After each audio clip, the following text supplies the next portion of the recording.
Olá, seja bem-vindo ao Direito na Prática, o seu programa de atualidades do universo do direito.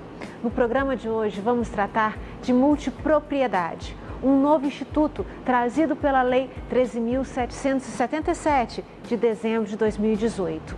Acompanhe.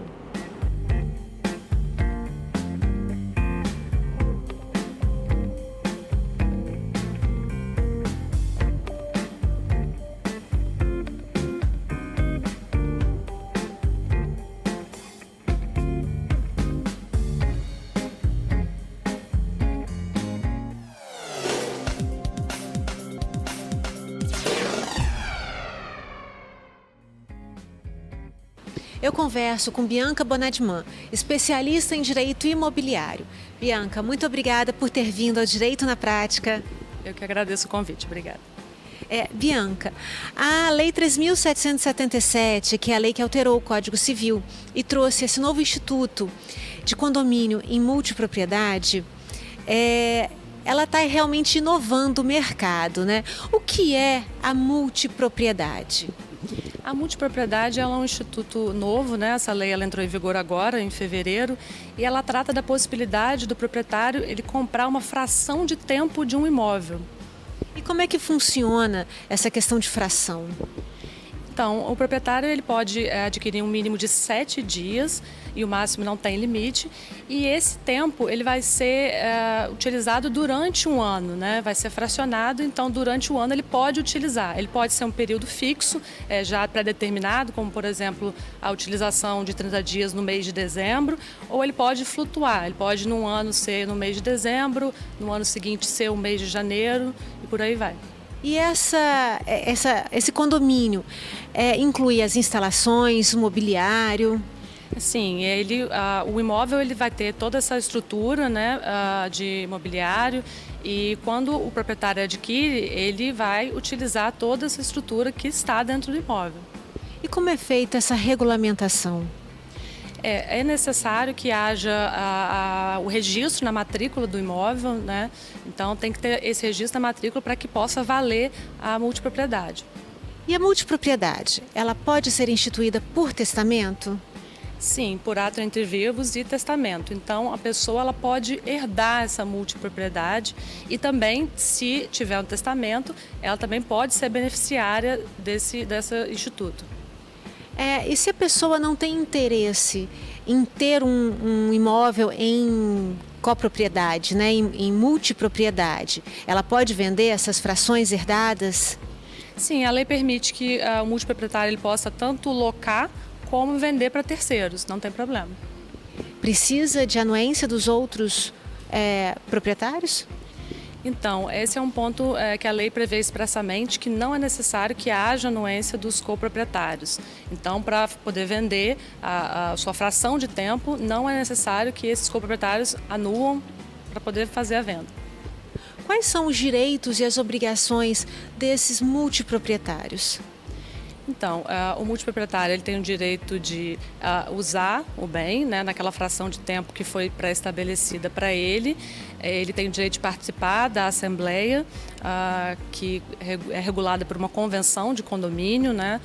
E os deveres é que ele tem que efetuar o pagamento da taxa condominial que existe, que vai ser instituído, né, que serve para poder pagar as despesas do imóvel. E ele também tem que obedecer às regras da convenção de condomínio, que inclusive, caso não haja essa observância, pode até ser aplicada uma multa. Essas regras de condomínio é a do condomínio do imóvel que foi adquirido ou o condomínio de todo um edifício, se for o caso de edifício? Qual é esse condomínio que você está falando? Essa é uma boa pergunta, porque vai existir um condomínio entre os multiproprietários, que são aqueles proprietários do imóvel, e se essa multipropriedade estiver inserida dentro de um prédio, um condomínio edilício, também vai existir o outro condomínio, mas é o condomínio do prédio. Então tem que ser cumpridas e seguidas essas duas regras, né? Essas duas convenções. Exatamente, vai ter que ser observada a convenção do condomínio entre os multiproprietários e a convenção de condomínio do condomínio edilício, no caso, se for um prédio, né? E na prática, você disse que um dos deveres é o pagamento do condomínio. Na prática, eles pagam, por exemplo, tem uma parcela da taxa de condomínio do mês de janeiro, cada um paga a porcentagem equivalente àquele mês? É assim que funciona? Então, o pagamento das despesas vai ser de acordo com a fração que o multiproprietário tiver, né? Então, se você tem um multiproprietário que tem uma fração de tempo maior, mais meses, né, mais dias, ele vai efetuar o pagamento de um valor maior do que os demais. Então, é proporcional à fração que ele tem. Então, todo mês, o proprietário ele paga o condomínio equivalente àquela fração de tempo. Exatamente, isso. Todas as despesas elas têm que ser repartidas entre todos os multiproprietários. Não só a taxa de condomínio, mas impostos e as despesas de manutenção do imóvel também. Nós vamos agora fazer uma paradinha e voltamos já já, continuando a falar sobre multipropriedade.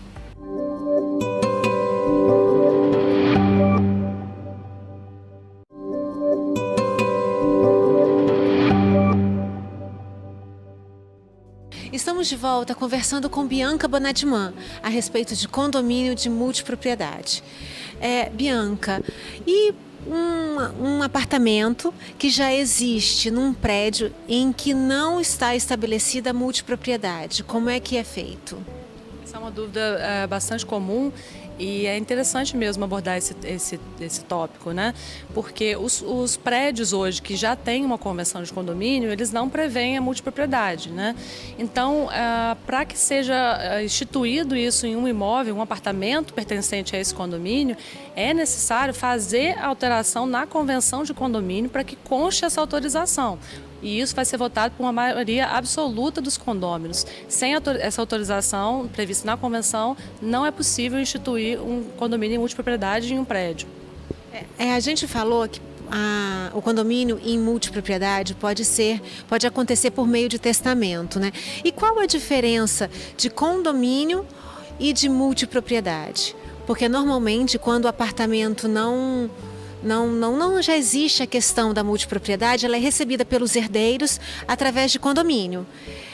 E a diferença do condomínio para a multipropriedade? Isso, existe o condomínio tradicional, que é aquela situação que você tem mais de um proprietário do imóvel. Então, em tese, esses proprietários todos podem utilizar o imóvel até ao mesmo tempo. Isso é um condomínio, não tem uma delimitação de tempo que cada um pode usar, não tem regras, né? Agora, o condomínio em multipropriedade não, ele tem vários proprietários, só que existe essa regra de utilização, esse fracionamento do tempo. Então, uma característica da multipropriedade é realmente o tempo, né? Exatamente, porque o proprietário ele vai adquirir essa fração de tempo que vai permitir com que ele utilize o imóvel só naquele espaço de tempo delimitado.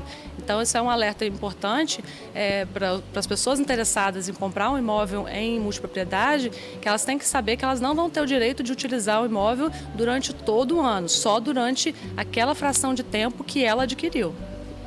O condomínio, ele é pago também, cada um paga a sua cota parte da fração de tempo, né? Como a gente já conversou. E se caso um proprietário não efetue o pagamento da sua parcela, os outros proprietários são atingidos? Não, essa é uma boa pergunta também. A questão da inadimplência do multiproprietário só vai atingir a fração de tempo que ele adquiriu. Então, isso não interfere na fração de tempo dos demais multiproprietários. Caso ele venha a sofrer uma ação de cobrança e um bloqueio de bens, no caso, esse bloqueio ele vai incidir somente sobre a fração de tempo por ele adquirida, não vai prejudicar os demais. Bianca, a gente falou de algumas regras que têm que ser cumpridas pelos proprietários, né? E se essas regras forem descumpridas pelos próprios proprietários, existe alguma penalidade? Sim, a convenção de condomínio, que é a norma que vai reger essa relação entre os multiproprietários, ela deve prever a aplicação de multa em caso de descumprimento das regras. E essa multa ela pode ser até aumentada progressivamente e o multiproprietário ele pode vir até a perder temporariamente o direito de usar a sua fração de tempo caso ele haja de forma reiterada descumprindo a convenção do condomínio. E a fração de tempo do multiproprietário pode ser alienada? Pode, o multiproprietário ele pode tanto locar, ele pode vender para terceiros ou ele pode não utilizar, caso ele não queira. Vai estar lá disponível para ele aquele período de tempo. Ele pode emprestar também? Pode, não tem problema. Pode ser feito um comodato também, sem problema. E precisa da anuência dos outros?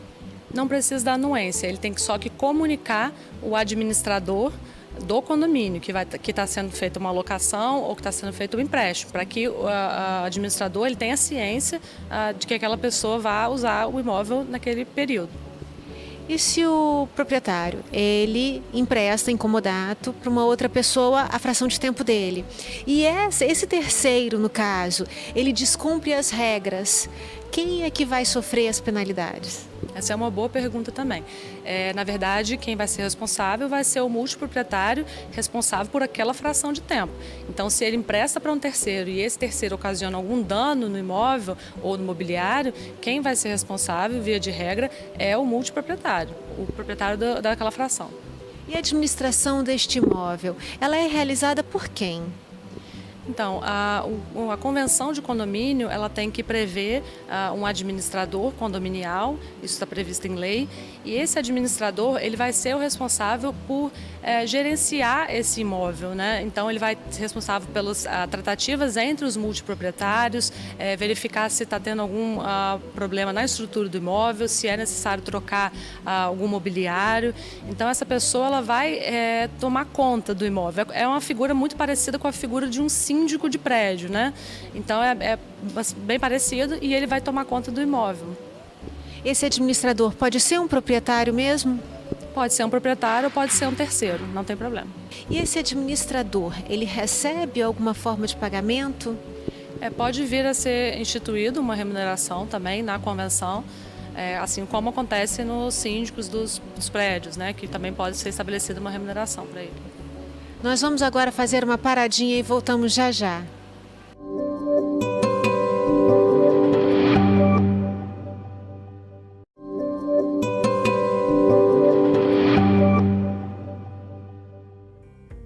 Estamos de volta conversando sobre multipropriedade, um instituto novo no nosso código.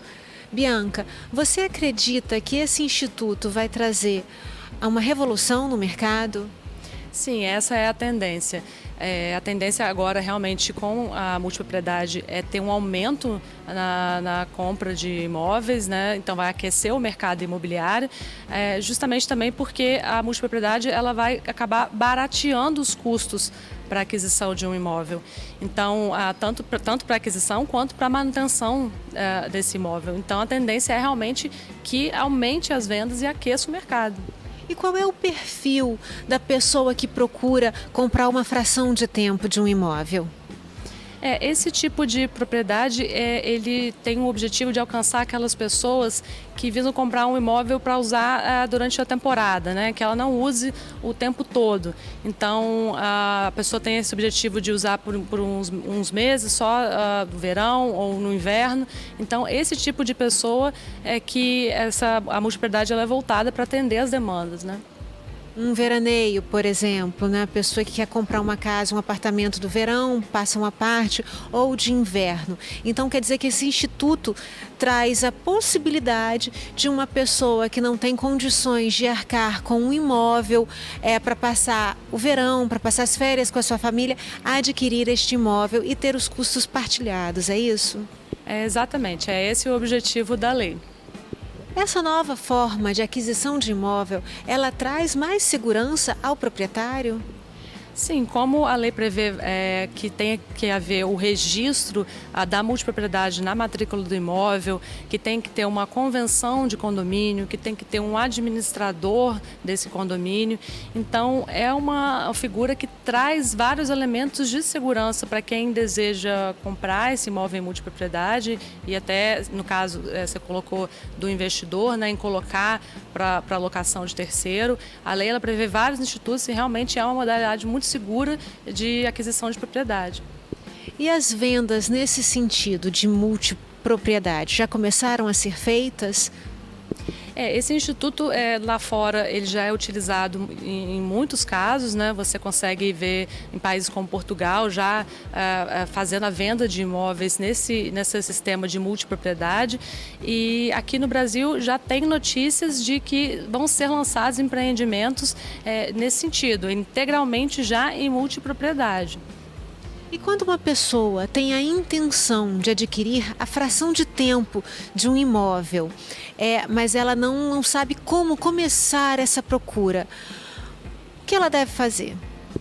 Inicialmente ela pode procurar para ver se já tem um empreendimento que esteja em multipropriedade, né? E aí então fazer a aquisição juntamente à construtora ou incorporadora, que se caso haja, né, esse empreendimento, ou ela pode realmente reunir com outras pessoas e fazer a compra de um imóvel já nesse sistema de multipropriedade.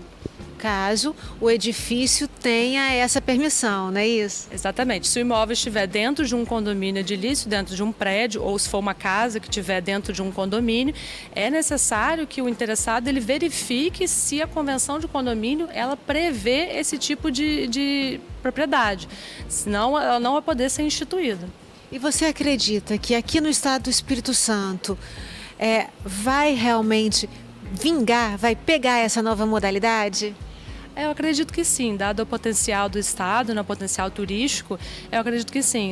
Tem a região montanhosa, você tem a região de praia, que são lugares onde esse tipo de imóvel vai ter uma demanda maior. Então, eu acredito que aqui no Espírito Santo a gente vai ter uma boom na compra e venda de imóveis a partir dessa nova lei. Dando oportunidade para pessoas, de adquirir imóveis. Claro, com certeza. Bianca, muito obrigada. Realmente você trouxe as novas informações de um novo instituto e esse é o objetivo do Direito na Prática, trazer para o telespectador o que há de mais moderno e atual no mundo do direito. Muito obrigada, Bianca. Eu que agradeço a oportunidade. Falando em imóveis, eu vou deixar uma dica para você que está pensando em construir. Fique sempre atento às regras do Código Civil, que inicialmente dá liberdade total ao proprietário, mas depois limita a sua atuação. A exemplo de ter que construir uma janela a 1,5 metro do terreno do vizinho. Ficamos por aqui. E para acompanhar todas as novidades do Direito na Prática, vá em nossas redes sociais. YouTube Direito na Prática com Patrícia Botti, Facebook e Instagram Direito na Prática. Até o nosso próximo encontro.